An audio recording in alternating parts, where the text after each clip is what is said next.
Hello friends, welcome to SSC coaching centre. दोस्तों, आज की वीडियो में बात करेंगे गणित के प्रश्नों की। जिन बच्चों को ऐसा लगता है गणित बहुत ही कठिन, बहुत ही हार्ड सब्जेक्ट है, तो मैं आपको बता देना चाहता हूं गणित बहुत ही आसान सब्जेक्ट है। अगर आप इसमें थोड़ा सा मन लगा लें तो ये आपका फेवरेट सब्जेक्ट बन जाएगा। थोड़ा सा मन लगा लिया और बहुत ही आसान होता है। अब स्क्रीन पे देखिए जो क्वेश्चन लिखा हुआ है, ये रहा। ये क्वेश्चन बहुत सारे बच्चों को कठिन लगते हैं। √8 प्लस √5, √7 प्लस √6, √10 प्लस √3, √11 प्लस √2। अब इसमें करना क्या है मैं आपको बता देता हूं। इसमें आपसे पूछेगा बड़ी संख्या या छोटी संख्या। यह क्वेश्चन एसएससी सीजीएल 2017 में पूछा गया है। एसएससी सीजीएल 2017 का पूछा गया क्वेश्चन है और यहां पे इस प्रश्न को आप बड़ी आसानी से सोल्व कर लेंगे। आपको करना क्या रहता है, इनका देखो योग कर लो। 8 और 5 कितना होता है 13, 7 और 6 कितना होता है 13, 10 और 3 ये भी 13, 11 और 2 ये भी 13। अब हम इसमें कैसे पता लगाएं कि बड़ी संख्या कौन सी है और छोटी संख्या कौन सी है। इसमें बड़ी संख्या या छोटी संख्या पूछा जाता है, ठीक है। कैसे पता लगा लें, सभी का योग तो 13 आ रहा है, ठीक है। सभी का योग 13 आ रहा है। अब सभी का मल्टीप्लाई करो। देखो इसका मल्टीप्लाई करेंगे 8 पंजे 40, तो इसका योग हो जाएगा 40। पहले वाले का 40, 7 42, दूसरे वाले का 42, 10 का 3 से करो 30, तीसरे वाले का 30, 11 दुने का 22, चौथे वाले का 22। अब देखो ये सबसे बड़ी संख्या कहां है, दूसरे वाले में 42। इसका मतलब ये दूसरी वाली बड़ी संख्या है, ठीक है। और छोटी अगर पूछेगा तो देखो सबसे छोटी संख्या यहां किधर है, ये रही 22, जो कि लास्ट वाले से निकल के आई है। ये आपकी छोटी संख्या है। बात क्लियर हो गई। कौन कहता है गणित आपका कठिन हार्ड सब्जेक्ट है, कुछ नहीं है। मन लगा लो बस थोड़ा सा, बहुत ही आसान सब्जेक्ट होता है गणित। चलिए अब देखेंगे हम अगला प्रश्न।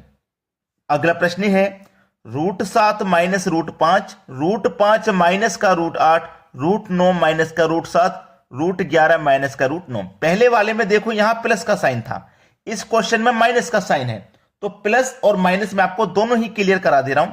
जब प्लस का साइन था तो हम क्या कर रहे थे, जोड़ रहे थे। जोड़ा था कि नहीं सर। अब माइनस का साइन है तो घटा देंगे।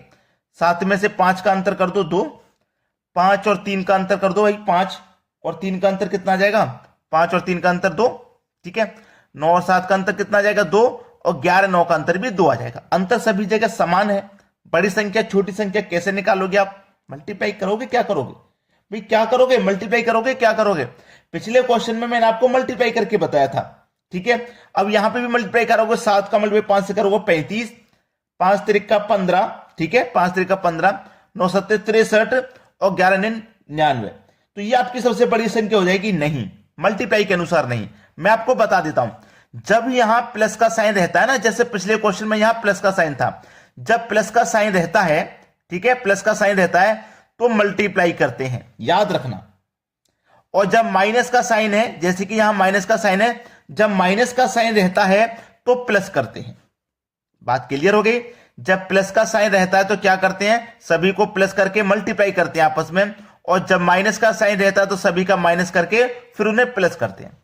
7 और 5 12, पहले वाले का 12, 5 और 3 8, दूसरे वाले का 8, ठीक है, दूसरे वाले का 8, 9 और 7, 9 और 7 कितना हो गया, 16 हो गया भाई, 9 और 7 16, और 11 और 9 कितना हो गया, 11 और 9 हो गया 20।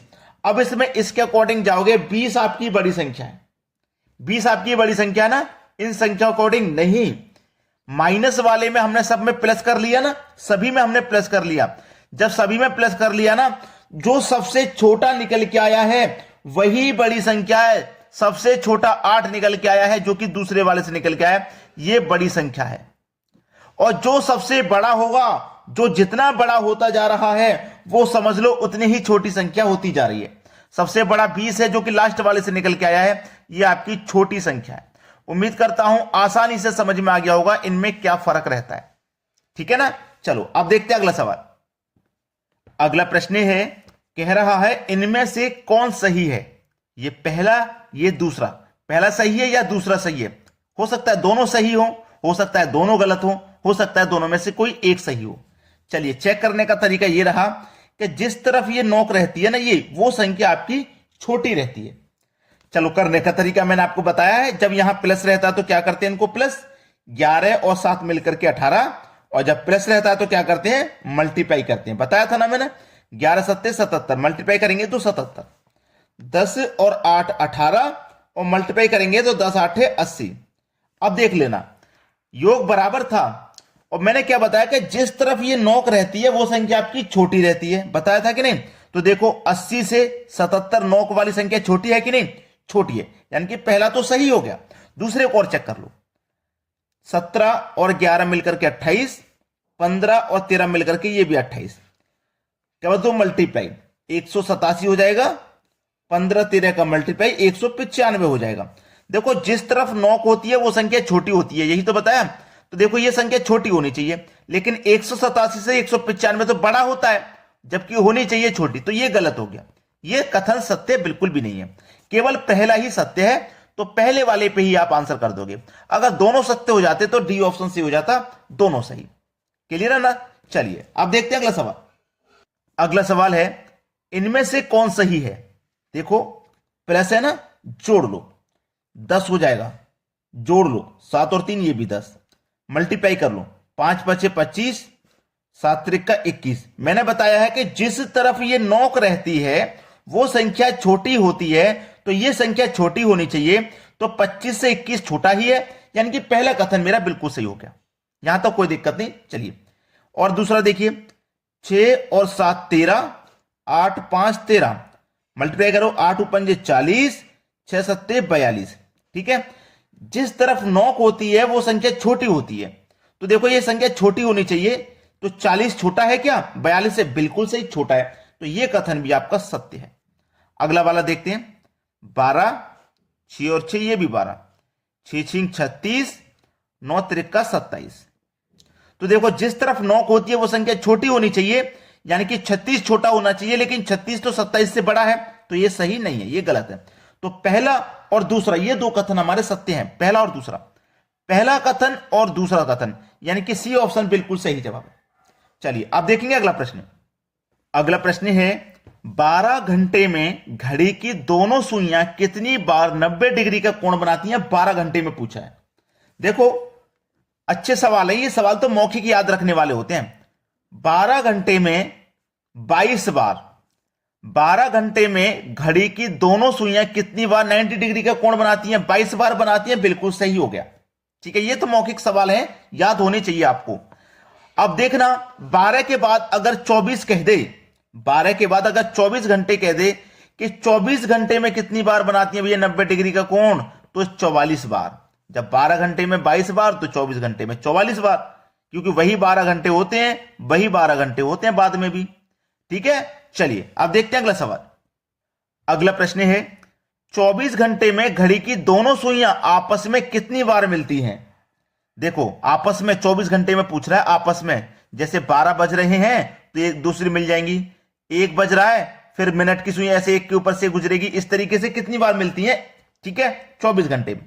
तो मैं आपको बता देता हूं कि 1 घंटे में, 1 घंटे में मिलती है 1 बार, 1 घंटे में मिलती है 1 बार। ठीक है, और 12 घंटे में मिलती है, 12 घंटे में मिलती है 11 बार। ठीक है, और 24 घंटे में मिलती है, 24 घंटे मिलती है 22 बार। ठीक है, 24 घंटे में 22 बार मिलती है, तो 22 आपका बिल्कुल सही ऑप्शन हो जाएगा बी।